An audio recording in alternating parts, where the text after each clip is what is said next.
Most people just get through the day. Most people spend the best hours of their best days watching House of Cards. It's a good show, but we live in a world where people are addicted to their devices.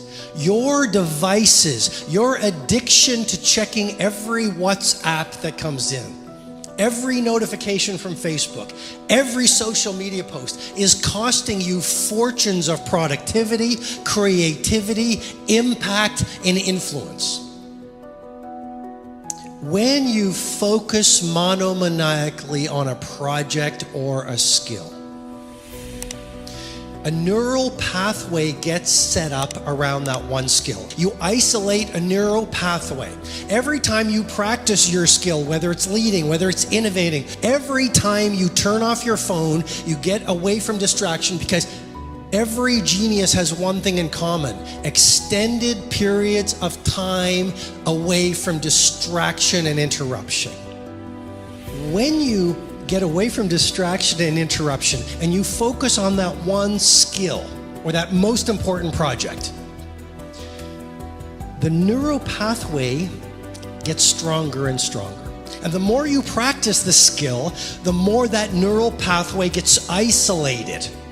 Now, when it gets isolated through deep practice every single day in an undistracted environment, oligodendrocytes get triggered and they release a fatty tissue called myelin. Myelin is thought to be, by many researchers and scientists on high performance, to be the secret of genius. Wayne Gretzky, he said, "I didn't skate to where the puck was, I skated to where the puck was going." Steve Jobs, "I could see around corners." Messi, bend the ball like Beckham. These people were not naturally talented. They stripped away distraction. They developed a monomaniacal focus on mastery. They did it over an extended period of time. And what happened?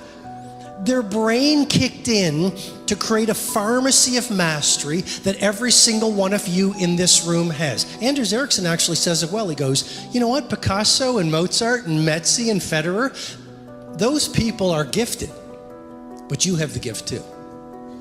Because the gift of genius is a brain that can adapt through practice and focus. It's called what?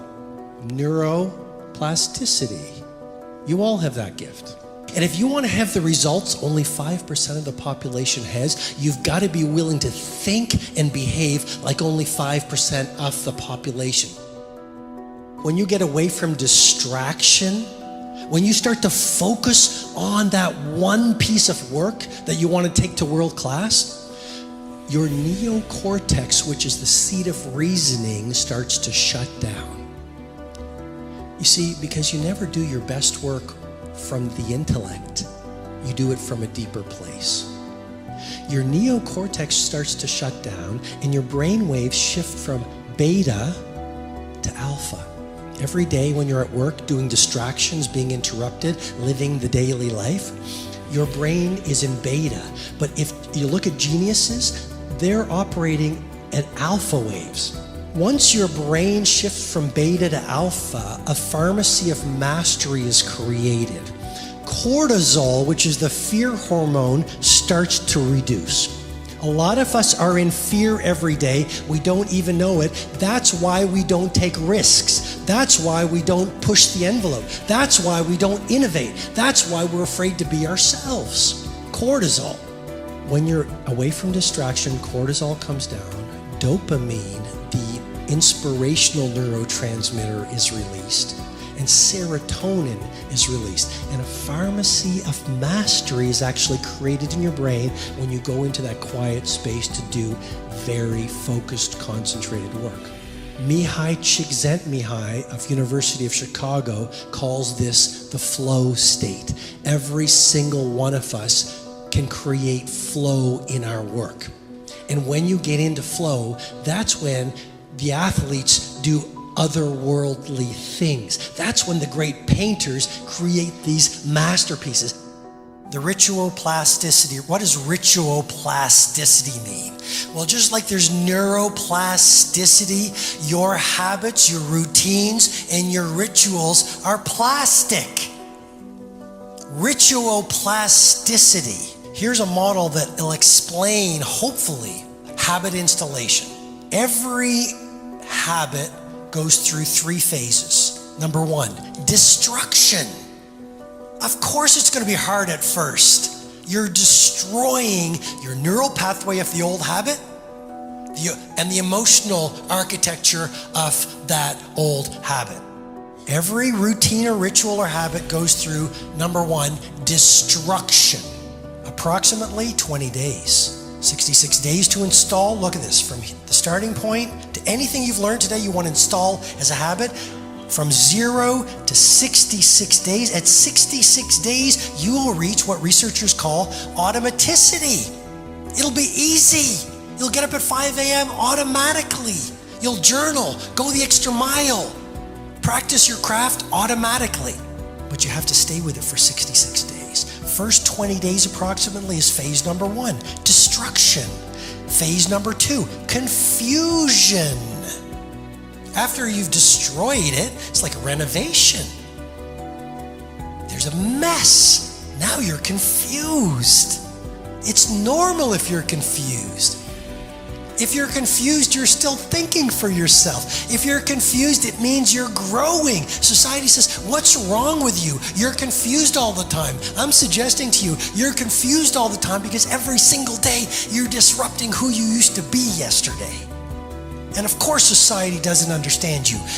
To have the results very few have, you've got to live and behave like very few do. After confusion, stage number 3, the final 20 days approximately, integration. Integration of the new habit. Destruction, of course it's going to be hard for 20 days. Confusion, phase 2, messy in the middle. You're going to feel like giving up. This won't make sense. It's new to you. Finally, integration. You get to automaticity. It becomes a part of your new belief, your new way of being. It becomes easy. Here's the fascinating thing. You only use willpower until you get to automaticity. This is the secret of the great athletes. They are spending all this energy on willpower just to install the routine. Once the routine becomes automatic, the exciting thing is they free up their willpower for their next routine to be installed. Don't watch the news. Don't populate your life with energy vampires. Turn off your notifications and go dark for a significant period of time. But please install a tight bubble of total focus, at least for 2 or 3 hours every single day. Game changer. You can be world class, you can fit in with the world, you don't get to do both. And if you do these kinds of things I'm teaching you, the world will call you eccentric. This is where you got to develop the interior core where it doesn't matter if people call you crazy. One of the things limiting you from your income, your impact, a world-class life, you care too much about what people think about you. Most people on the planet today are followers. How many people do you know think for themselves? How many people do you know are originals? Most people have not even made the time to think alone. What food do I like? What are my top values? What is real leadership for me? What are my true measures of success? What are the books I like versus the person I follow on the social media? It is rare to see a woman or a man thoughtful, deep, thinking for themselves. Most people don't think for themselves. They're brainwashed. They're hypnotized. They're plugged into the matrix. They're watching all the media, and they're being hypnotized and programmed into a way of living that I believe is heartbreak at the end. We all, according to science, so if you don't want to believe it, that's fine, but according to science, we can do world-class work. According to science, we all have genius within us. But here's the thing I want to challenge you with. We all want genius. We all want to be world-class. We all want to be great leaders. And we all want to live meaningful lives. And yet we're not thinking the thoughts, constructing the rituals, creating the environments that would create a world-class life and genius level work. How can you get the results of mastery if you're not willing to do what's required for mastery? No idea works unless you will do the work.